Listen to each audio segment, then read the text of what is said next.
ഇനി മേലെ ക്രിക്കറ്റ് കളിക്കാൻ പോകുമ്പോ ഞങ്ങളെ കൂട്ടൂലെന്നാ പറഞ്ഞേ. കാരണം ഇതല്ല, ഇത് സ്വാഭാവികമാണല്ലോ.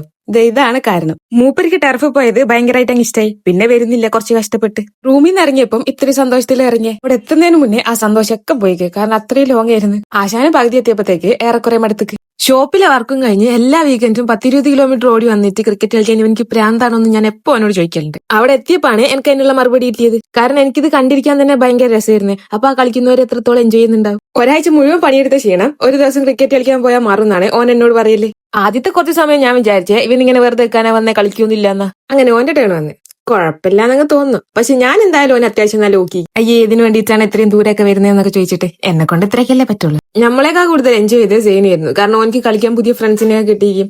ഓൻ ഓരോ കൂടെയൊക്കെ ബോളൊക്കെ തട്ടി കളിക്കുകയാണ്. കൂടെ ഞാനും ഉണ്ടായിരുന്നു. എനിക്ക് ഇതൊക്കെ ഇഷ്ടമാണ്. പിന്നെ കളിയും സൈനുവിന്റെ പുറകിലുള്ള ഓട്ടൊക്കെ കൊണ്ട് ഞാൻ തളർന്ന അവിടെ ഇരുന്ന്. ഓൻ എപ്പോഴും അബ്ബ ഫീൽഡിംഗ് വെക്കുന്ന നോക്കിയിട്ട് അവിടെ നിൽക്കുകയാണ്. ഓടി കളിച്ചിട്ട് നല്ല വിശപ്പും ദാഹമുണ്ടെന്ന് തോന്നുന്നു. ബാഗിലൊക്കെ വന്ന് നോക്കുകയാണ് എന്തെങ്കിലും ഉണ്ടോ. അങ്ങനെ ഞാൻ വെള്ളം കൊടുത്ത് ഒപ്പിച്ച്. അങ്ങനെ കളിയും കലാപരിപാടികളൊക്കെ കഴിഞ്ഞിട്ട് നമ്മൾ നേരെ റൂമിലോട്ട് തിരിച്ചു. ഇന്നത്തെ ജൈവിന്റെ പെർഫോമൻസ് അബ്ബക്ക് ഇഷ്ടമായിട്ടുണ്ടെങ്കിൽ നമ്മൾ ഇനിയും കൊണ്ടുപോകും. നല്ല വിശപ്പുള്ളതുകൊണ്ട് വരുന്നതായിക്ക് ഫുഡും മേടിച്ച് നമ്മൾ പോന്നു. അപ്പം നാളെ കാണാം. പിന്നെ ഇഷ്ടമായ ഫോളോയിലേക്ക് മറക്കല്ലേട്ടോ. ബൈ.